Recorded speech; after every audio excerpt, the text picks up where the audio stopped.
Estamos de volta com mais um Tecnopolítica e nesse episódio nós vamos tratar de um tema que é muito interessante e está dentro da casa de muitas pessoas.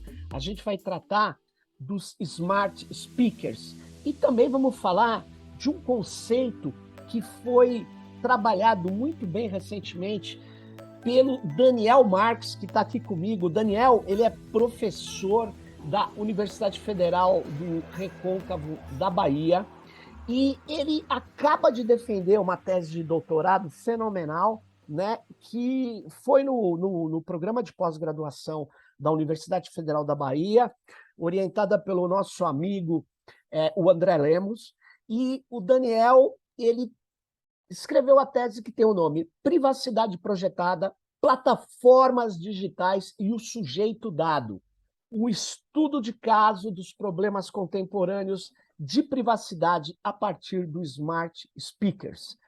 Né? Então, o Daniel vai estar aqui falando sobre essa pesquisa muito interessante que ele fez. E eu agradeço muito, Daniel, a sua presença aqui com a gente no Tecnopolítica.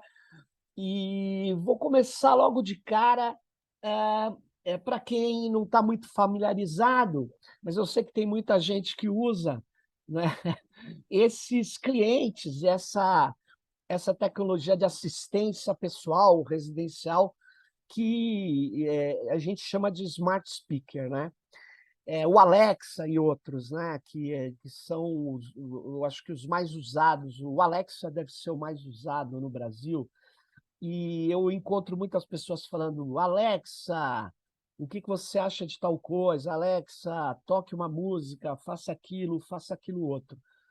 Mas, cá, você trazendo esse equipamento para dentro de casa, Daniel, você constatou que ele acaba tomando uma série de informações sobre a intimidade das pessoas? O que você tem a me dizer sobre esses aparelhos que são chamados de smart speakers?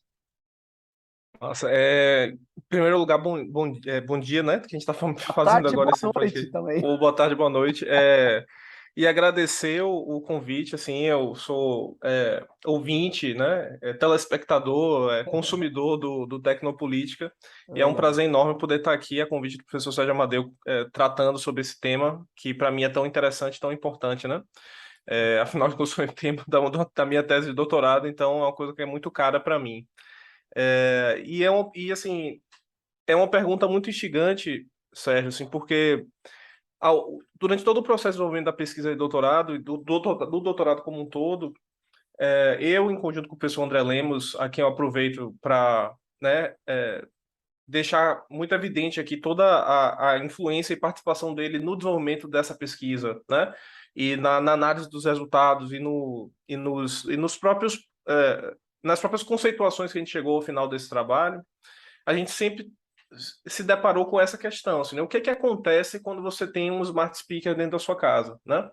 Então, eu acho que antes até da gente pensar, né, do que acontece com esses dados que são capturados, com esse processo, né, de coleta, de tomada, né, desses dados ou dessa intimidade, como você coloca, eu acho que o que é mais importante é a gente pensar que o que a gente constatou, na realidade, efetivamente com a pesquisa de campo, e é que com essa pesquisa, né, e no momento de diálogo com os usuários e com os consumidores, a gente percebeu muito claramente que você tem uma casa antes do speaker e uma casa depois do speaker, né? Olha só. Então, então o que isso quer dizer, assim? O que a gente quer dizer com isso? Que a gente quer dizer que a adição de um dispositivo desse na casa da pessoa, ela muda não só quantitativamente a possibilidade dessas plataformas de coletarem dados, ou seja, elas podem agora coletar mais dados, afinal de contas você tem mais um aparato, né? Então antes você tinha um computador, a Smart TV, os celulares, tablets, console de videogame, etc. E agora você tem o Smart Speaker como um dispositivo novo. Então, além de ser uma quantidade maior de dados, essa adição também produz uma mudança qualitativa no espaço doméstico, no espaço da intimidade, né?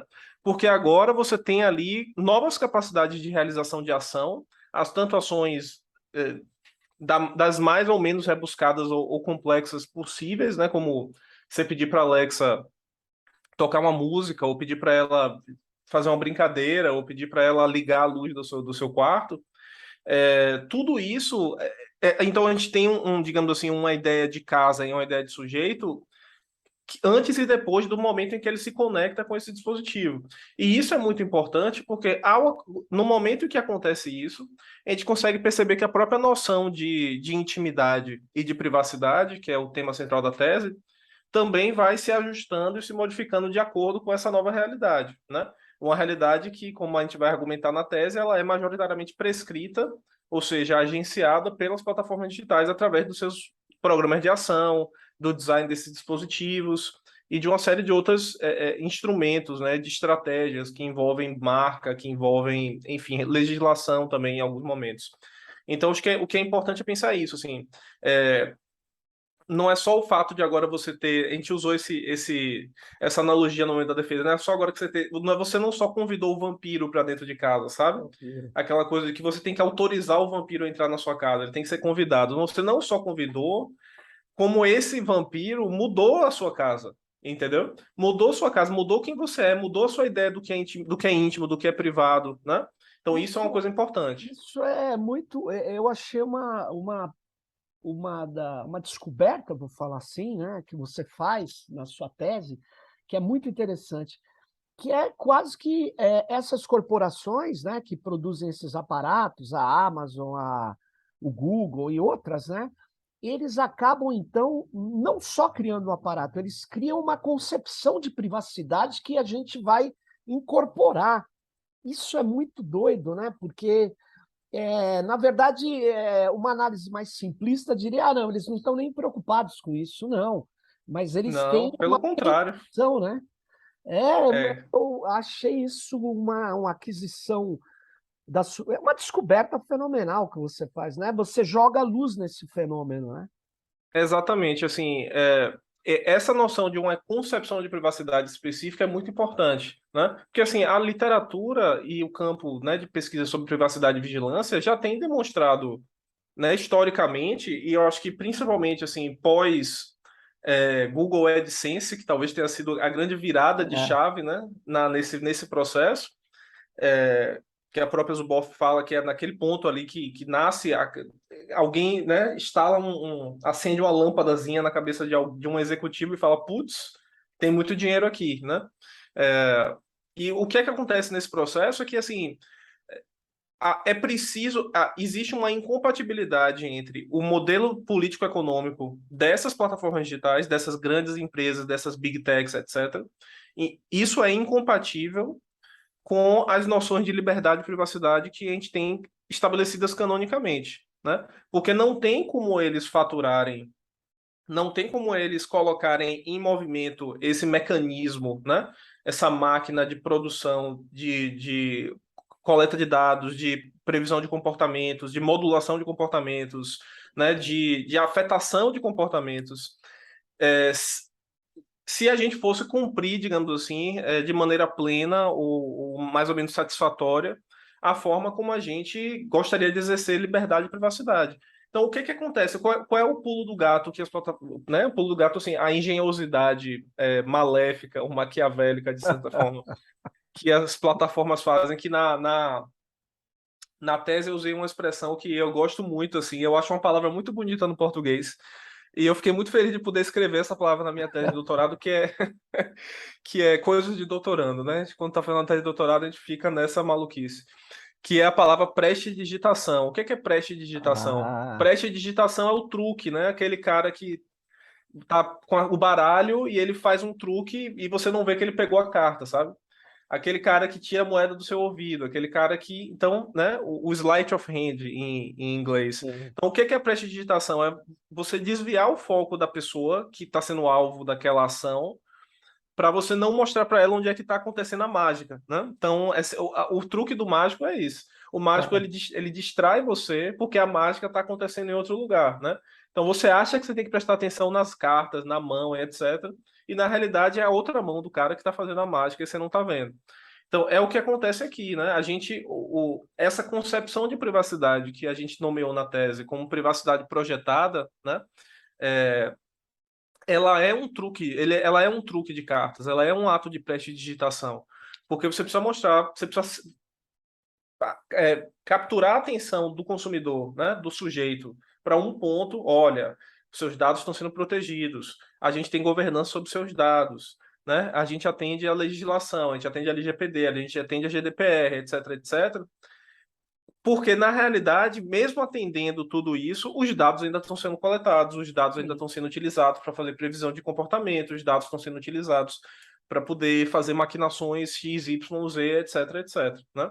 Então, é importante que esse consumidor entenda que, poxa, eu estou dentro de uma concepção de privacidade para que ele se sinta, para que essa engrenagem possa continuar girando, né? Senão, com isso, É, não existe capitalismo de plataforma, de vigilância, isso etc. se comunica muito com uma certa uma perspectiva que a Van Dyke coloca, que é a do dataísmo, né? Eu sei Uhum, que é diferente o que você falou, mas é assim, a pessoa ela tem uma crença absurda de que por que que essas plataformas fariam algum mal para mim, né? Elas ou exatamente. criariam alguma dificuldade, algum prejuízo, né? Porque não se trata de bem e de mal, se trata de poder, né? Se trata de prejuízo, se trata de perda de possibilidades, de redução de possibilidades que elas criam, né? E que Exato. elas aparentemente não criam, porque isso que é legal, né? Esse truque que você falou. Elas, na verdade, parece que estão te ampliando, mas na verdade elas estão, se eu usasse uma metáfora, uma realidade diminuída e não aumentada, né? Que elas Ela é constrangida, é uma realidade constrangida, formatada, Sabe quando você tá. Vou usar outra analogia, hoje acordei com várias analogias na cabeça. Sabe quando você tá jogando videogame, você tá jogando aqueles jogos, né? Tipo, meio mundo aberto, assim, tal. sim, E aí você se esbarra no final do mapa. Tipo assim, você chegou no ponto em que o cara fez o jogo até ali, sabe? O cara fez o jogo até aquele ponto ali, até aquela parede, né? E você não tem como sair daquela parede, porque o jogo se encerra ali, né? Então é um pouco disso, assim. Eu gosto muito dessa ideia do dataísmo, porque eu acho que o dataísmo ele é o grande o dataísmo ele é a estrutura discursiva que dá sustentação a muito disso, né? É a forma como você não só aceita os mecanismos de coleta de dados de vigilância, como você incorpora aquilo como formas de expansão e melhoria da sua própria vida, né? é, Então, nossa, agora eu tenho um relógio que ele vai me ajudar a ser mais saudável. Agora eu tenho um smart speaker em casa porque ele vai me ajudar a ser mais produtivo ou ser mais organizado, né? E eu falo isso com muita conhecimento de causa, porque eu não só tenho um, como tenho dois. Então, eu tenho um Alexa que fica no meu escritório e eu tenho um Google Home que fica na cozinha. E me ajuda muito na hora que eu estou cozinhando, fazendo coisas e tal, você porque pede receita. não, eu peço timer, peço quantidades e tal. Então, eu estou fazendo pão ali, aí eu peço, poxa, eu preciso saber o percentual, quanto é que é 7,8% de tanto. Pô, somos de humanas, né? Então não vou saber fazer essa conta de cabeça. Aí o Google Home vai lá e faz um timer para uma coisa. Então, a gente utiliza eles são úteis para a gente, assim, é inegável isso. Não Claro, tem como você dizer que não é útil, né? Que claro. não ajuda de alguma maneira. A Agora, grande questão. Só um segundo, fala desculpe. mesmo. Acho que o ponto que é importante é que, assim, nós somos muito ruins de estimar o que é que a gente está. Isso foi colocado, inclusive, na banca, acho que foi pelo professor Carlos Afonso. A gente é muito ruim de estimar o que é que a gente está deixando em troca, né? Então a Sim. gente não percebe que poder pedir um timer para um smart speaker, o que é que está em jogo nesse processo, né? Porque é aí que entra o truque de mágica. Porque você acha que eu tenho uma coisa que está em jogo, eu sou desimportante, a pesquisa mostrou muito isso. Meus dados já são coletados mesmo, eles não vão usar isso para o mal, eles vão usar isso para melhorar o produto, eles vão melhorar isso para poder me dar Experiência. uma entrega melhor, e a gente não sabe o que está acontecendo efetivamente.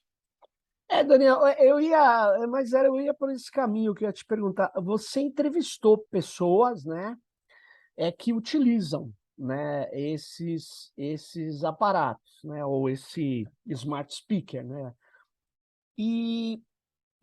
me chamou a atenção disso. Tem gente que não usa no quarto, né? Tem gente que tem Exato. uma certa, apesar de falar que é tudo isso que você falou, de acreditar que ele melhora a experiência, mas fica uma dúvida em alguns, mas não em todos. Queria que você falasse sobre o que é o traço principal desse usuário. Ele não teme, ele acha que o aparelho, é efetivamente muito mais, vamos dizer assim, salutar, produtivo. Ele traz, inclusive, possibilidades de, de te fazer mais feliz, né? Você pode, inclusive, comentar. Você não tem com quem comentar alguma coisa, você tem gente que comenta com o Alexa, né? Então, Uhum. qual o traço desse usuário? Não existe um traço comum. Assim, a gente tem, eu diria que, inclusive, você me deu uma ideia de um artigo agora, porque eu acho que a gente pode fazer, inclusive, uma taxonomia desses Pois tipos de é. usuários. Porque existe realmente alguma discrepância, mas tem algumas coisas que eu acho que a pesquisa me mostrou que são muito fortes, assim, né? Acho que a primeira delas é o seguinte, mesmo os usuários mais preocupados, ou seja, os usuários que demonstram ter algum tipo de preocupação com os dados, com a privacidade, etc., a preocupação deles sempre é muito endereçada por uma agenda específica, que é meus dados eu não posso usar no quarto porque pode ser que um hacker acesse. Eu não posso usar no quarto porque pode ser que meus dados sejam vendidos para terceiros, né? Eu não posso entrar no quarto por causa do governo vai espiar o que eu estou fazendo dentro do quarto, né?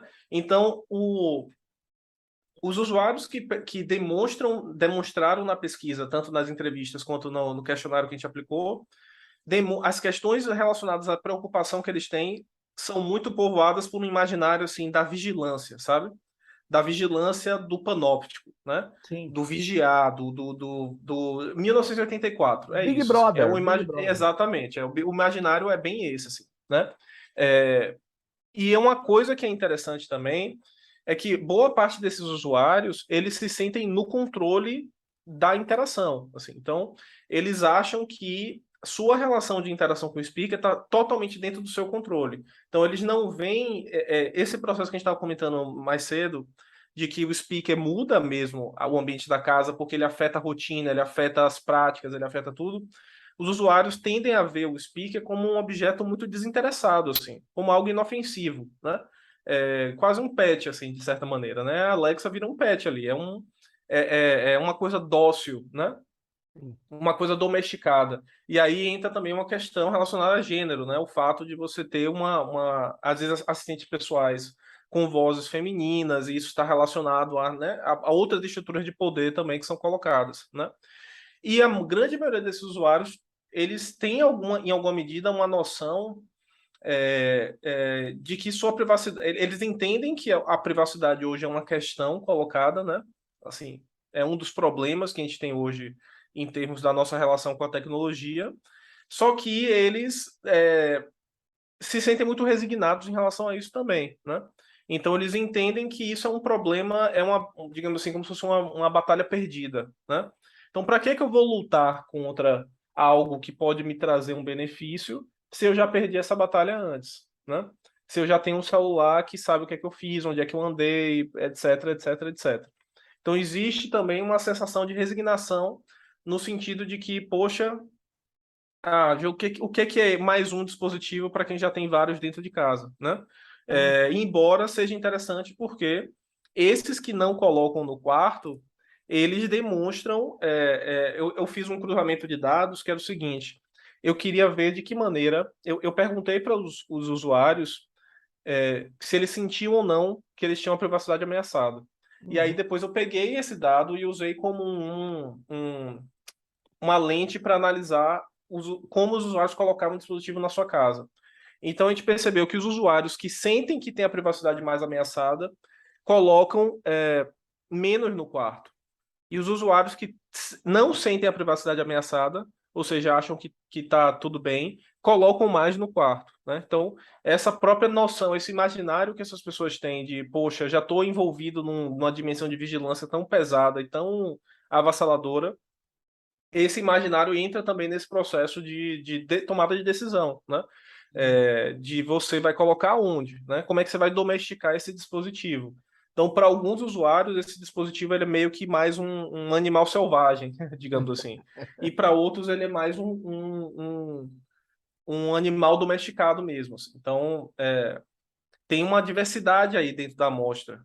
Mas acho que de maneira geral eu diria isso. Agora, uma coisa que na sua tese, chega uma hora, você cita uma patente, porque é um recurso que eu uso até para fazer algumas Uhum, pesquisas, né? E a patente que você cita, assim, em português ela seria mais ou menos assim, né? A determinação baseada em voz de características físicas e emocionais de usuários.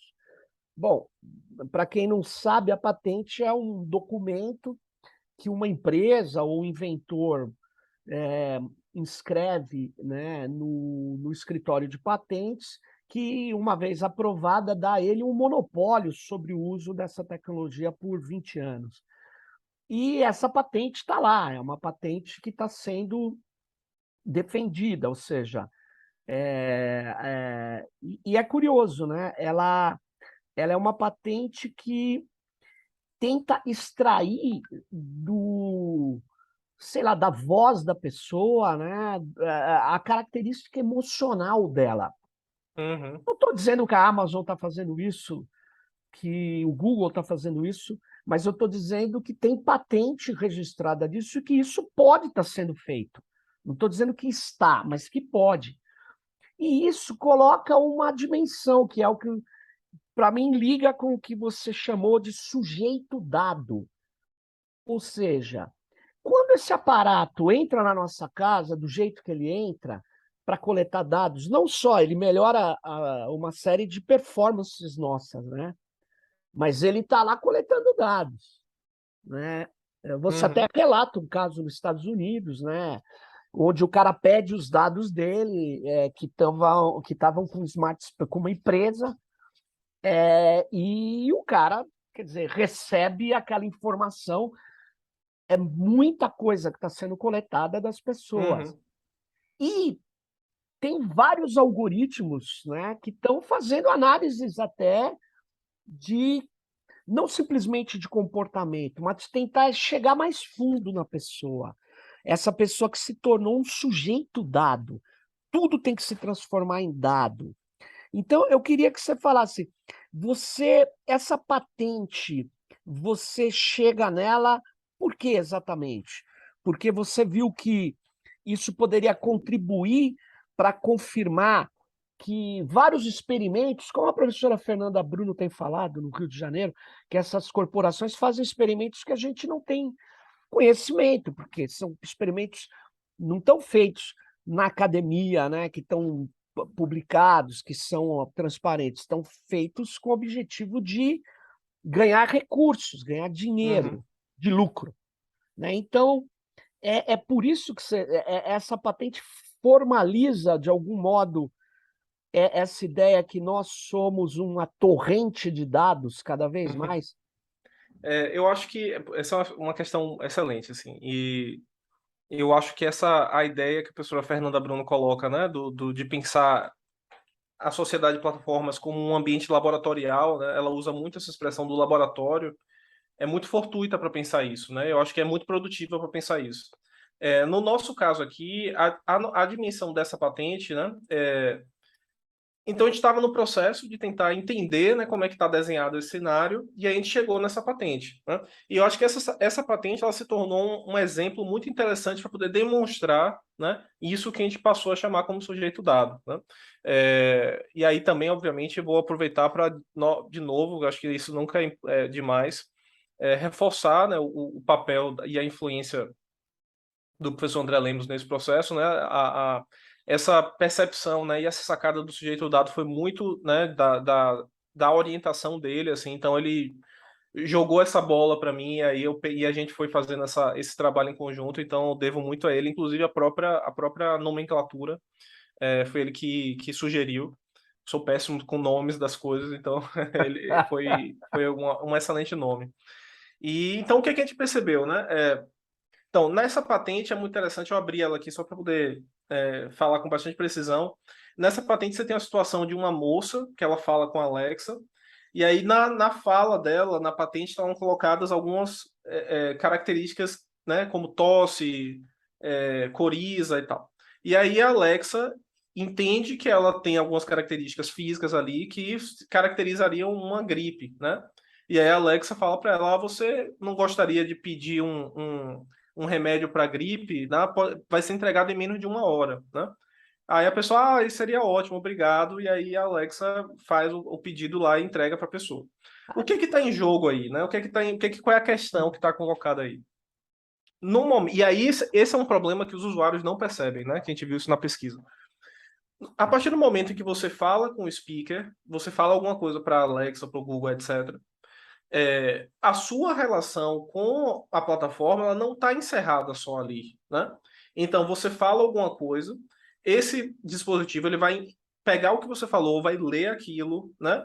Vai interpretar em várias perspectivas, né? Perspectivas logísticas, perspectivas da própria natureza da ação que vai ser desempenhada, perspectivas como essa patente coloca de natureza emocional e física, e vai gerar outras ações, né? Só que o que acontece é que quando você faz essa fala, quando você faz essa interação, a plataforma ela está construindo isso que a gente chama de sujeito dado. Então, o sujeito dado ele é uma entidade construída algoritmicamente, tá? Com base no que você cede de dados nas suas interações com os instrumentos da plataforma, seja os speakers, como também os outros produtos, né? Então, na Amazon, vamos tratar da Amazon como exemplo, você tem o Smart Speaker, o Echo Dot, você tem o Amazon Prime, você tem a próprio portal da Amazon, você tem o Prime Video, você tem Prime Music, o Kindle, etc, etc, etc. Então, à medida que o usuário vai interagindo com essas coisas, ele vai gerando dados e a plataforma vai formatando um sujeito dado para aquele indivíduo, né? Que é a maneira como a plataforma consegue ler aquele indivíduo. Ele não consegue nos ler enquanto indivíduos na gente mesmo, porque ele não está aqui olhando para você, Claro. né? E a gente é inescapável. O indivíduo ele não consegue ser contido em caixinhas, né? Precisamente. O indivíduo ele é a vida, né? A vida ela é em fluxo e não tem como você conter.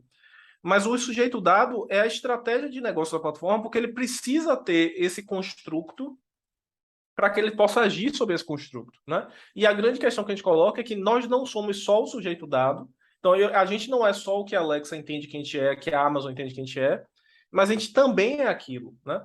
E aí é a coisa da ideia do laboratório, né, que a professora Fernanda Bruno desenvolve, é muito interessante, porque a gente também é aquilo, logo nós também estamos passíveis aos efeitos dessa experimentação em laboratório, né? Sim. Então a gente não sabe o que para a galera que já trabalhou com marketing digital, com mídias digitais, etc, etc.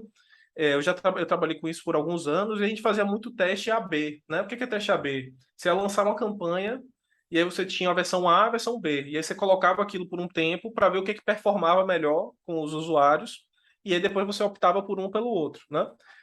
A gente não, o teste AB eu acho que é a forma mais simples de explicar isso, porque o teste AB ele é inofensivo, ele é só para saber se o anúncio A vai vender mais do que o anúncio B. Só que o que essas plataformas estão fazendo são testes AB a níveis globais e de naturezas muito da construção da própria realidade. Assim. Então, a sensação que eu tenho é que as plataformas elas fazem teste AB com a realidade em si, com a constituição da vida social e com E, a constituição dos sujeitos.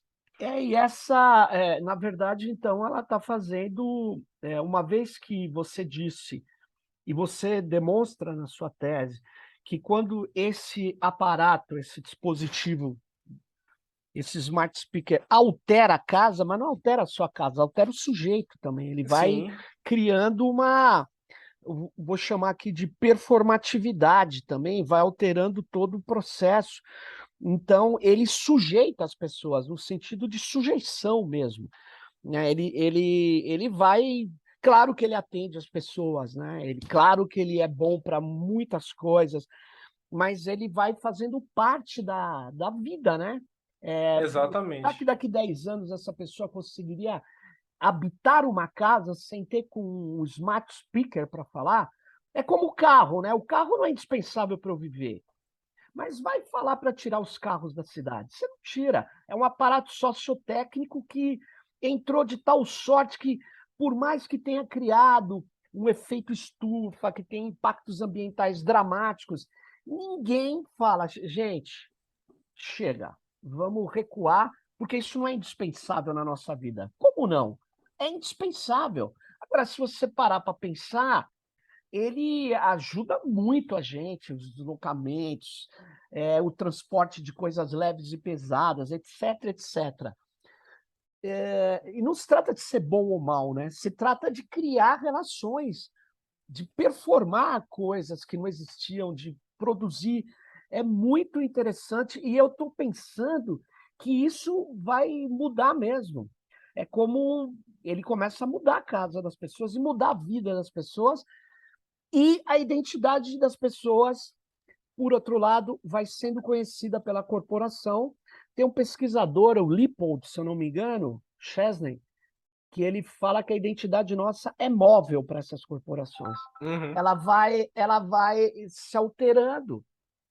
Por quê? Porque ele não sabe de tudo da gente. Então, ao contrário do que essas pessoas que você entrevista, muitas delas falam, eles sabem de tudo, não sabem de tudo.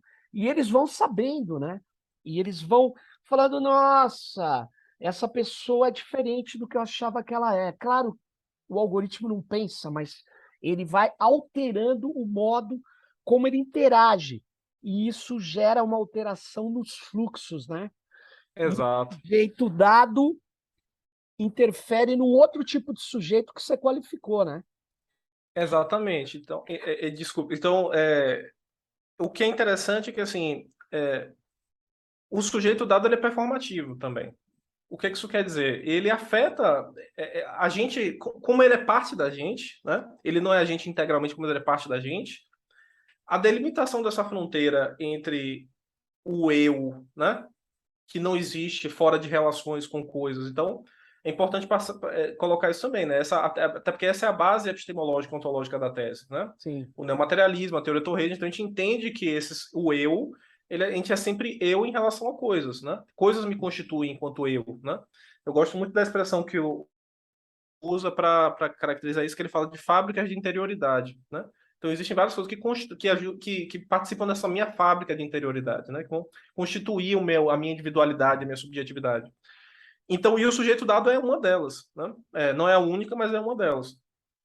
E é muito difícil, por exemplo, eu não conseguiria hoje é, delimitar em que momento esse eu acaba e o meu eu dado começa, e o meu sujeito dado começa, porque essas coisas são muito interligadas. Então, se você tivesse que fazer aquele gráfico, né, de sobreposição assim, e eu acho que essa ideia da mobilidade é muito boa, porque eu acho que essas fronteiras estão se mexendo o tempo todo, né? Sim. Porque tem determinados aspectos da nossa vida que as plataformas conseguem dataficar com mais facilidade e outras não, né?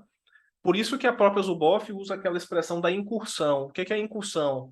É você adentrar cada vez mais no território, né? Então, os portugueses chegaram aqui em Porto Seguro e as incursões foram sendo feitas para o interior, né, do país. Então, acho que é o que está acontecendo isso. Então, a incursão mais recente foi o ambiente privado da casa, né? Qual é que será a próxima, né? O professor Carlos Afonso na banca também falou da coisa da neurocomputação, né? Sim. Então, talvez aí seja a próxima. Então, a gente não sabe ainda, mas essa incursão, ela vai, a plataforma ela vai buscar esse ganho de território cada vez maior, exatamente porque aí esse sujeito dado, esse limite entre o eu e o sujeito dado vai se tornando cada vez mais tênue, né? Sim. E a capacidade de performatividade do sujeito dado vai se tornando cada vez mais poderosa. E é isso que é importante, porque se a gente tem essa capacidade de performatividade, de visualmente performance mais robustecida, a capacidade de experimentação das plataformas também é maior, né? Ela vai poder agenciar a vida humana de maneira mais sofisticada, né? Porque vai ter mais capilaridade, né? Então, eu vou usar uma analogia aqui que pode parecer muito besta, mas eu acho que caracteriza muito isso, assim, né? Então, a gente tem um cachorro aqui em casa e essa minha cachorrinha ela é muito gulosa, ela é muito faminta. Então, sempre que a gente está comendo alguma coisa, ela chega, senta do lado e aí ela coloca a patinha na perna da pessoa, assim, né? Pedindo um lanche, né? Um agrado. E aí a gente fica brincando que ela adestrou algumas pessoas, porque ela chega do lado da pessoa, ela coloca a patinha e a pessoa vai lá e dá. Então ela adestrou a pessoa. Não é a pessoa que adestrou ela a dar a pata, ela adestrou a pessoa a dar Sem o dúvida. petisco quando ela coloca a pata. Então isso que acontece também. Por isso que na tese a gente fala de um processo duplo de domesticação, porque ao mesmo tempo em que os usuários se sentem empoderados e no controle, né? A minha Alexa ela me serve, né? Ela serve a minha casa, os meus interesses. A gente também identificou que a Alexa domesticou as pessoas, porque as pessoas tiveram que torcer suas rotinas, alterar suas práticas e fazer determinadas coisas, porque esse é o programa de ação da interface da plataforma, né? Então, isso acontece muito, assim, É, é uma servidão maquínica. é, eu acho que essa é uma Você, caracterização muito boa. você acaba sendo. Claro que ela, no começo, você vai se acostumando, você vai vendo a grande facilidade, ela é uma facilitadora para você, etc, etc. Mas chega uma hora que é aquilo, você não vai conseguir mais viver também sem ela, você serve a ela, e serve mesmo, porque você está entregando dados o tempo todo. E aí eu queria te perguntar uma coisa, né? Pelo que nós percebemos desses processos automatizados, né, que são chamados de inteligente, eu acho de uma maneira mercantil, cara, e ficcional, porque não é nada inteligente, são algoritmos variados que atuam fazendo, solucionando questões, na verdade, né? Então, Uhum. e precisando de dados. Mas aí é que me vem a questão, né? Não existe nenhuma empresa que faça um smart speaker que não colete dados, porque atualmente não me parece necessário fazer isso. Você poderia treinar um modelo para dialogar com o Daniel, com o Sérgio, com a Maria, com qualquer pessoa, e ficar dentro da casa dela. Não precisaria ficar o tempo todo sendo levado para um servidor, sabe onde, não sei nem onde está, e que vai trabalhando esses dados. É óbvio que isso perde, a empresa que faria isso perde uma fonte de rendas, que é o tratamento de dados. Mas, por outro lado, ela poderia dar uma contribuição muito grande, né, a essa formatação da privacidade, onde ela diz: olha, gente, eu vou fazer um smart speaker que tem um modelo embarcado no aparelho, que aprende com você, mas os dados não vão embora. Ele tem que ser, sei lá, reforçado a cada ano, não sei. Mas isso é muito possível porque isso é feito na robótica. Isso é feito na robótica de uma outra Uhum. forma. Ou seja, o modelo de negócios não é inevitável, é isso que eu queria te perguntar. Não é inevitável eu ter que mandar os dados para o Google, para a Amazon, como muitas pessoas acham, não é. A computação não está ligada, é que nem o digital. A dataficação não é o caminho inevitável do digital. Ele é um caminho que deu muito dinheiro, deu muito certo, Exato. mas não é inevitável. Então, o próprio smart speaker, eu fico pensando, será que não tem nenhuma empresa que queira fazer algo que não seja tão intrusivo? Tem, assim, tem alguns que são open source, inclusive. É, Olha só que só, aí, só que aí o que que acontece? E aí o capital financeiro ele é avassalador, assim. O que avassalador. acontece, Sérgio? É avassalador, veja, nos Estados Unidos, então eu tive o privilégio de fazer uma parte, né, fazer o período sanduíche do doutorado nos Estados Unidos, com o apoio da Fulbright, e velho, nos Estados Unidos, essa realidade, assim, eu acho que a gente aqui no Sul Global, a gente experimenta o colonialismo de dados e o capitalismo de vigilância de uma maneira específica. Quando a gente vai para o Norte Global, especialmente nos Estados Unidos, você vê a magnitude que é essa coisa, assim, a pervasividade que essas plataformas têm no tecido social, assim. Então, eu andava pela cidade lá no Wisconsin, em Milwaukee, e eram vans da Amazon full time. full time. Eram vans da Amazon passando o tempo todo, deixando caixa na casa das pessoas, fazendo e acontecendo. A Alexa nos Estados Unidos, ela é muito mais poderosa em termos de capacidade de ação mesmo do que ela aqui. Então, e isso aí está envolvido também com o acesso que as plataformas facilitam as coisas. Então, nos Estados Unidos, eu vi promoções que você assinava o Amazon Prime, que era, sei lá, $10, e você ganhava de brinde a Alexa. Ou pagava 99 centavos de dólar, sabe? Então, poxa, por que que você vai recusar uma coisa que é de graça, que vai, em tese, lhe ajudar de alguma maneira, sabe? Então, eu perdi a conta da quantidade de promoções que eu vi, que era assim, compre um headset e ganhe uma Alexa. Compre um, sei lá, qualquer, velho, coisas muito banais assim, né? Se você comprar isso daqui, você pode pagar mais $2 e você compra o speaker, sabe? E no Brasil, a Amazon também chegou com uma política um pouco mais agressiva, não tão agressiva de preço assim, porque enfim, né, tem as questões da Tributárias. balança comercial, importação, etc. Mas lá e é muito agressivo a estratégia comercial, entendeu? Então, por exemplo, o Smart Speaker Open Source mais barato que eu achei, esse tudo bem que ele tem uma telinha, ele custa $400. Então, assim, você pode pagar $400 no open source, ou você pode receber de graça o da Amazon, entendeu? E assim, existe uma diferença, um fator material importante aí, que é $400. $400 não é um dinheiro que todo mundo tem, assim, né, à disposição para poder investir em algo que tenha essa coisa.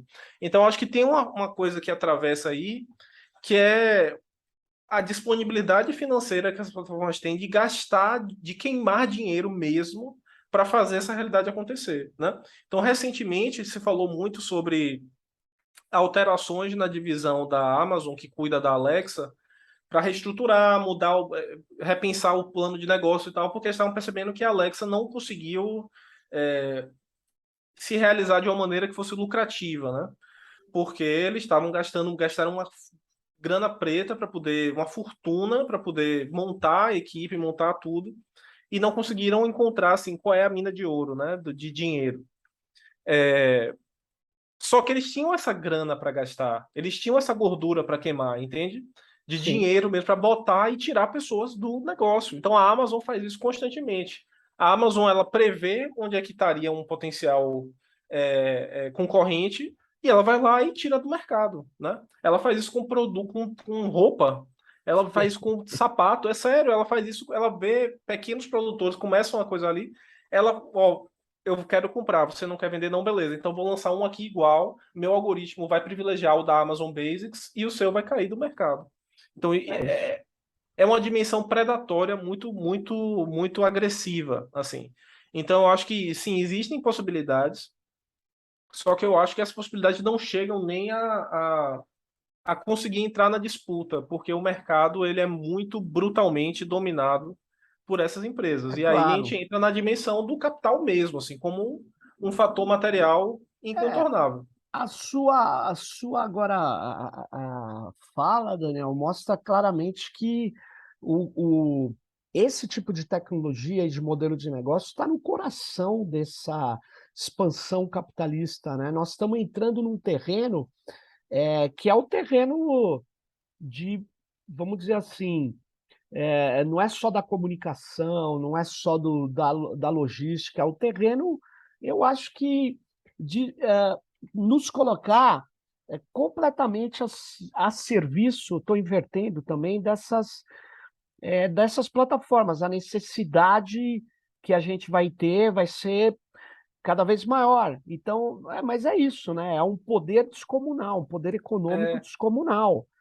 Essa tem- sua fala agora é óbvio, né? Porque se eu tenho uma Alexa e eu posso e eu tenho caminhos muito mais ágeis de solicitar coisas da Amazon, e ela pode fazer isso para ganhar um mercado local, regional ou até nacional, cara, eles vão fazer isso, né? E você não está lidando só com processos que são eh, voltados à experiência das pessoas, eles são agigantadores de dependências, eu não sei. É muito curioso. E assim, tem uma coisa que para mim me chama muita atenção, que é o seguinte, fala-se, né, especialmente assim, naquele discurso da Web 2.0, convergência e tal, sobre a maneira como essas big techs, elas eram bem desmaterializadas, né? O cara não tem, a Amazon é a maior empresa do setor varejista e ela não tem uma loja. Então a gente ouvia muito esse discurso, né? A Apple é a empresa que tem o maior como é, valor de mercado e o produto dela é algo, o Facebook é intangível e tal. Velho, quando você tá lá, a presença material da Amazon ela é muito tangível. Ela é muito tangível, porque é isso, você vê as vans o tempo todo. Para que o cara consiga entregar seu produto em menos de 8 horas, o trabalhador ele está num estado de precarização estúpido, né? Então, a gente vê muito casos de questões trabalhistas envolvendo, né, motoristas da Amazon, pessoas que trabalham nos galpões da Amazon. Você vê a maneira como essas empresas, né, precisam instalar data centers em locais que causam também uma pegada ambiental absurda. Absurda. Então, assim, a gente, acho que isso também faz parte desse truque, sabe? Desse truque de mágica, assim, porque às vezes a gente acha que essas coisas existem na nuvem ou existem de maneira desmaterializada, mas para que esse capital financeiro seja exercido, é preciso que exista uma orientação material mesmo, é quase no sentido marxista do que a gente está chamando de É. material, muito radical, assim, eu via no rosto dos motoristas das vans da Amazon o sofrimento, assim, porque o cara não pode parar, ele não pode parar, porque se ele parar, ele vai ser penalizado, né? O cara não pode fazer uma pausa para ir ao banheiro, né? Então isso é uma coisa enlouquecedora. Você sabe, Daniel, eu estou fazendo um paper, estou escrevendo sobre data centers, né, localização de dados e tal.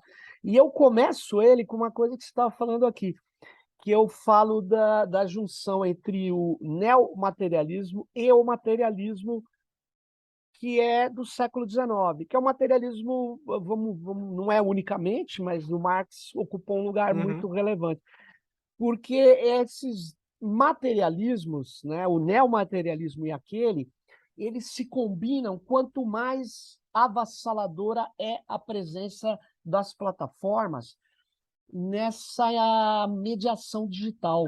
É muito mediação no sentido laturniano mesmo, porque não é um uhum, intermediário, não é uma.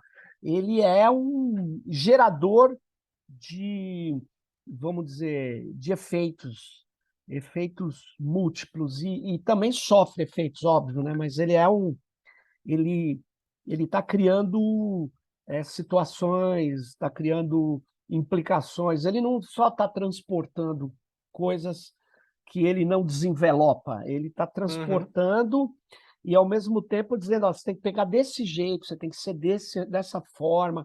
Ou seja, é, é interessante isso, né? Essa questão do o sujeito dado, ele ele não é desligado do sujeito, né? Que eu não me lembro o jeito que você nomeou, mas do sujeito que é Uhum. aquele que está aqui falando com você. Mas ele está criando uma série de idas e vindas, né? De vinculações e que isso vai é, ter implicações individuais e coletivas impressionantes, que a gente não sabe ainda, enfim, é, controlar ou estudar mesmo, né? Porque eu sempre tenho dificuldade, eu tenho clara certeza de que o algoritmo é um actante, por exemplo, não inteligente é um actante, e eu tenho também uma certeza da dificuldade de estudar isso, por causa que eles são cada vez mais elementos opacos dessas grandes corporações. Então, é curioso, né? Uhum. A nossa situação é de um certo, assim, não saber para onde está indo, né? Quer dizer, E eu acho que imagina, mas não tem certeza, né? tem dois fatores que atrapalham muito isso daí, que é, primeiro, o fato de que a gente não essas plataformas, além de exercerem esse capital, esse poder, né, do capital na própria constituição material do seu funcionamento, eles também exercem um poder político muito grande nos elementos de governança, né, nas instâncias Sim, de governança. Então, tem uma série de pessoas hoje dentro do campo do direito discutindo em que medida há ou não uma complacência dos órgãos de regulação, da legislação de regulação, em relação ao lobby que essas plataformas exercem, né? sim. Então, você pensa nas Big Five, elas têm uma capacidade de lobby estúpida, né? De efetivamente torcer as estratégias de regulação a favor dos seus próprios interesses, né? Então, isso eu acho que é um fator que é muito importante. E o segundo fator é que, ao fazer isso, elas entram dentro de um campo da opinião pública de agir em prol do bem comum, né? Olha, eu estou aqui atendendo à regulação, eu estou aqui tendo compliance com essas coisas, né? Privacy by design. Então, eu acho que a própria noção que a gente usou de privacidade projetada era Sim. um pouco em termos de crítica a essa ideia do privacy by design, porque essa ideia de que uma empresa como a Amazon vai pensar na liberdade e na privacidade como direito fundamental desde a concepção do seu produto, ela é muito falaciosa mesmo, assim, ingênua em alguns momentos, sabe? Interessante. Então é E bem ingênuo, assim, achar que é, essas cartilhas ou esses manuais, né, que foram editados e falam sobre isso, vão dar conta de parar esse movimento avassalador do não vão, capital. não vão. E uma coisa, Daniel, que você está trazendo, eu me lembra assim, o, o, o conjunto de institutos de ética vinculadas a essas big techs é impressionante. Exato. Impressionante. E uma coisa que eu atuo muito com comunidade de software livre durante muito tempo, mas tem uma captura incrível das expressões aberto, compartilhado, é impressionante. A própria OpenAI, ela era open até há pouco, mas nunca foi open. Mas ela agora ela falou, não, mas peraí, agora eu virei uma empresa. Exatamente. Não, mas Exatamente. é muito engraçado e é triste também, mas esse é o jogo. O jogo, o papel, acho que de certa maneira da academia é ser crítico, é mostrar o que está acontecendo para além do senso comum. Porque o senso comum vai só olhar muito aquilo que o Deleuze falou, né? Vai olhar pela influência do marketing. O marketing penetra muito no senso comum, Uhum. né? E o senso comum Exatamente. acaba sendo, junto com o marketing, vamos dizer assim, o elemento do controle social extremamente relevante, né? Pô, Eu concordo. Eu acho que o nosso papel assim é participar do debate público, né? Colocar essas questões. Então, eu acho muito interessante, muito bom quando você vê acadêmicos ou pesquisadores participando de como é que fala de aquelas convocações, né, que acontecem no audiências Senado, no públicas, Congresso, e isso, sim. audiências públicas, participar dos fóruns em que essas decisões são tomadas, né? A nível federal, a nível internacional, a nível local também. Porque a Claro. gente não pode deixar, assim, vai ser sempre um cabo de guerra, né? As Sim. plataformas vão puxar para um lado, a sociedade civil vai ficar ali tentando puxar para outro, os acadêmicos ali também, os ativistas e tal. Então a gente tem. É isso. É- É um Eu jogo. também não gostaria de chegar aqui e falar, poxa, é ruim que exista um centro de pesquisa da Microsoft, sabe? Claro. Até porque tem pesquisadores que fazem um trabalho muito bom nesses centros, né? Mas ao mesmo tempo eu fico pensando assim, para quem já assistiu aquela série da HBO Silicon Valley, que eu acho que é sensacional, na Silicon Valley você tem o antagonista lá, que é o cara que é o CEO da mega corporação e tal. E no spoiler para quem não assistiu, mas no final, tipo, no último episódio, ele vira tipo o líder do centro de ética da coisa, entendeu? Claro. Que ele chama de Tactics, Tech Ethics, Tactics. Aí ele já cria um É, novo nome, que aí vai ser já uma nova marca, entendeu? pois é. E Não, é engraçado isso. é bom que tenha, né? Você vê que os caras têm que colocar essa como uma preocupação, tem que ter ética e tal. Melhor do que não colocar, né? Mas é completamente insuficiente, Uhum, completamente, vamos dizer, incorporado no modelo de negócio. Isso faz parte do modelo de negócio. Como você mostrou com a sua tese, que a ideia de privacidade está lá organizada pela Big Tech também, muito, muito interessante. Pô, Daniel, obrigado pela sua participação aqui. Eu estou além dos 50 minutos para não tomar um puxão de orelha. O papo a gente tem que fazer novamente. E, pô, parabéns pela sua tese, parabéns pelas suas descobertas, por você trazer essas reflexões aí para a gente. E, pô, muito legal mesmo. Valeu. E Massa.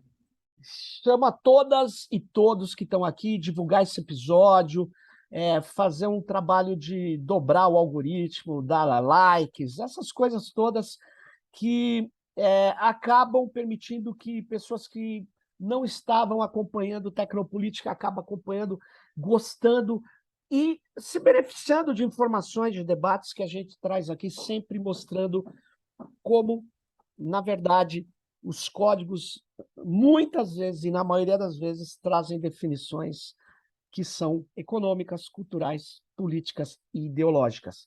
Valeu, fique Massa. ligado no seu... Queria só, Aí, diga aí, desculpe, Daniel. não, eu queria Despeça só aí. agradecer novamente o convite e reforçar assim, né, a importância de discutir isso e sugerir para que quem tem interesse, né, a poder até apontar que a importância, né, do Lab 404, o grupo de pesquisa coordenado pelo professor André Lemos, no desenvolvimento desse trabalho e em outras pesquisas relacionadas também. Então, sugiro que quem tiver interesse coloca lá, procura lá no buscador Lab 404, UFBA, e vai encontrar muita coisa interessante também. 404 é URL não encontrada, hein, Daniel? É, aí você discutir isso com o professor André Lemos. É muito bom. Não, o Labs 404 tá nesse exato momento está tendo uma discussão sobre o chat GPT, muito legal. Então, e outras que estão lá. Boa, Daniel, brigadão aí pela sua participação e para todas e todos que estão conosco até agora, fique ligado no próximo Tecnopolítica. Bye.